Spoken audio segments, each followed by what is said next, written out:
શ્રી ગણેશાય નમઃ. મિત્રો, આપ જોઈ રહ્યા છો યુટ્યુબ આપણી ચેનલ આવો સત્સંગમાં આપ સૌનું સ્વાગત છે. મિત્રો, આજે આ વિડીયોમાં આપણે જાણશું તારીખ 17 મે 2026થી લઈને તારીખ 15 જૂન 2026 સુધી ચાલતો અધિક માસ કે અધિક પુરુષોત્તમ માસ, જે અધિક જ્યેષ્ઠ માસ કહેવાય છે. પહેલો જ્યેષ્ઠ માસ આવે છે તે અધિક માસ છે અને બીજો જ્યેષ્ઠ માસ આવે છે તે નીજ જ્યેષ્ઠ માસ છે. જે માસમાં આપણે નિત્ય શું દાન કરવું, કારણ કે અધિક માસમાં દાનનું ઘણું મહત્વ છે. પરંતુ જે લોકો વ્રત નથી કરી શકતા તેઓ પણ નિત્ય શું દાન દે તે વિશે આપણે આ વિડીયોમાં માહિતી જાણશું. દાન દેવાથી કહેવાય છે કે ભગવાનની કૃપા પ્રાપ્ત થાય છે, પાપ નષ્ટ થાય છે, પુણ્યનો ઉદય થાય છે. એ 30 દિવસના નિત્ય તિથિવાર દાન વિશે આપણે આ વિડીયોમાં જાણીએ. જો આપને આ વિડીયો પસંદ આવે તો લાઇક કરજો, શેર કરજો. આપ આ ચેનલ પહેલી વખત જોઈ રહ્યા છો તો સબસ્ક્રાઇબ કરી લેજો, જેથી આવનાર નવા વિડીયોની માહિતી આપ સુધી તુરંત પહોંચી શકે. ધન્યવાદ. શ્રી કૃષ્ણાય વાસુદેવાય હરિયે પરમાત્મને પ્રણત ક્લેશ નાશાય ગોવિંદાય નમો નમઃ.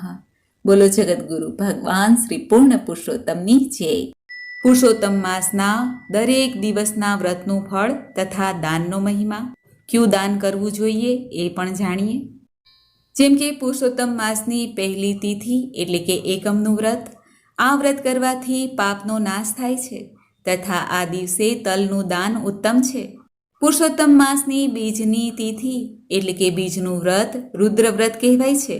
આ દિવસે ગોળનું દાન દેવાથી પ્રેત યોનિમાંથી છુટકારો પ્રાપ્ત થાય છે. પુરુષોત્તમ માસના ત્રીજનું વ્રત છે નીલ વ્રત. આ દિવસે માથામાં તેલ ન નાખવું જોઈએ તથા બ્રાહ્મણોને સીધું દાન આપવું જોઈએ. પુરુષોત્તમ માસના ચોથનું વ્રત છે પ્રીતિ વ્રત. આ દિવસે ગૌરી માતાજીનું પૂજન કરવું જોઈએ અને સૌભાગ્યની વસ્તુનું દાન આપવું શ્રેષ્ઠ મનાય છે.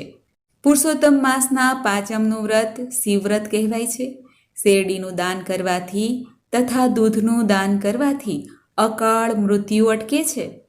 પુરુષોત્તમ માસના છઠના દિવસનું વ્રત સોમવ્રત કહેવાય છે. આ દિવસે મીઠાનો એટલે કે નમકનો ત્યાગ કરવો જોઈએ, પરંતુ મીઠું દાનમાં જરૂર દેવું જોઈએ, જેથી ગુપ્ત શત્રુ રોગ આદિનો નાશ થાય છે. પુરુષોત્તમ માસના સાતમનું વ્રત સુગતિ વ્રત કહેવાય છે. સુખડના લાકડાનું દાન કરવું જોઈએ, જેથી શુભ ગતિ પ્રાપ્ત થાય.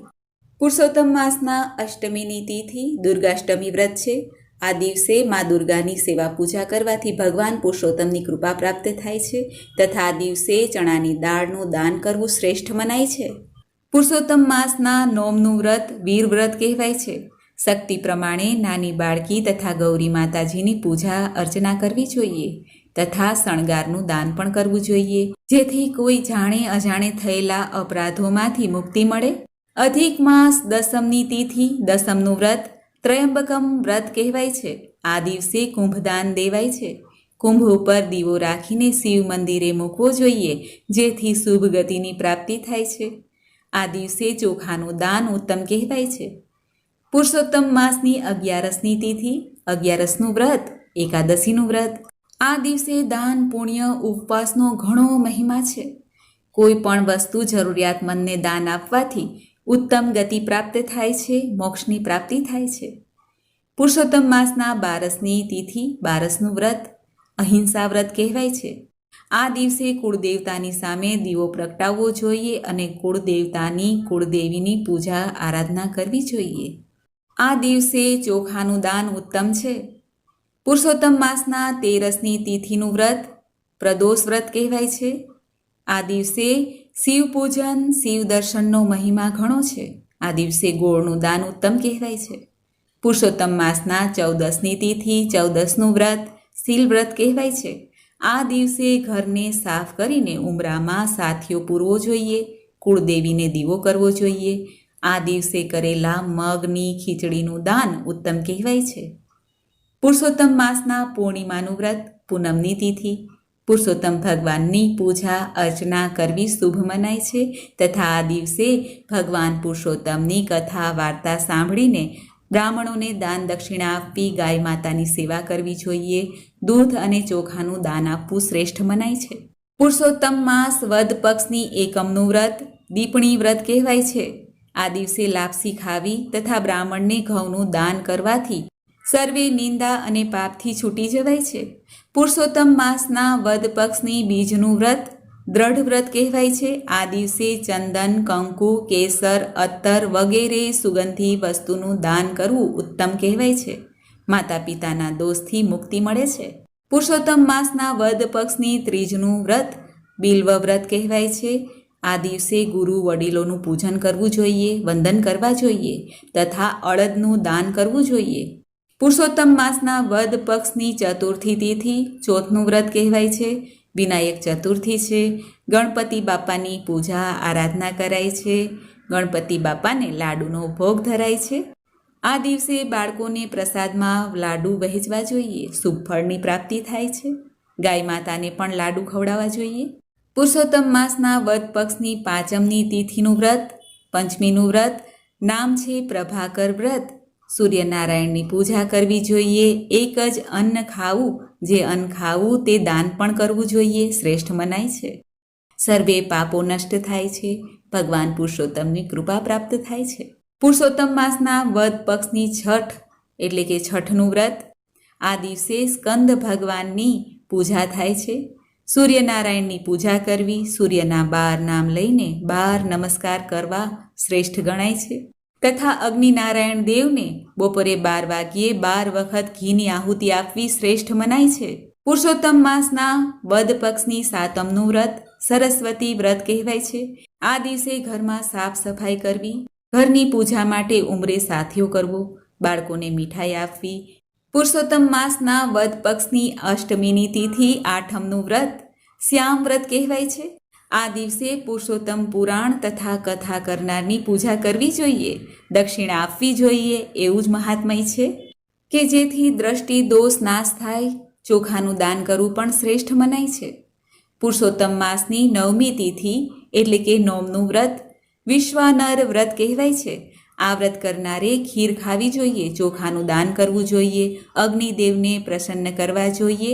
પુરુષોત્તમ માસના વદ પક્ષની દસમની તિથિ દસમનું વ્રત આનંદ વ્રત કહેવાય છે. આ દિવસે સોનાના કે તાંબાના અથવા માટીના પાત્રમાં જળ ભરીને દાન આપવું શ્રેષ્ઠ મનાય છે. પુરુષોત્તમ માસના વદ પક્ષની 11સની તિથિ 11સનું વ્રત પરમા વ્રત. પરમા એકાદશીનું વ્રત સૌભાગ્ય વ્રત. આ વ્રત સૌભાગ્ય દેનારું છે. આ વ્રતના દિવસે ગાય માતાની સેવા તથા જરૂરિયાતમંદને દાન પુણ્ય કરવું જોઈએ. પશુ પક્ષીને ચણ નાખવા જોઈએ. ઉત્તમ ફલદાયી છે. પુરુષોત્તમ માસના વદ પક્ષની 12સની તિથિ 12સનું વ્રત વીર વ્રત કહેવાય છે. આ દિવસે તીર્થ સ્નાન કરવું ઉત્તમ કહેવાય છે.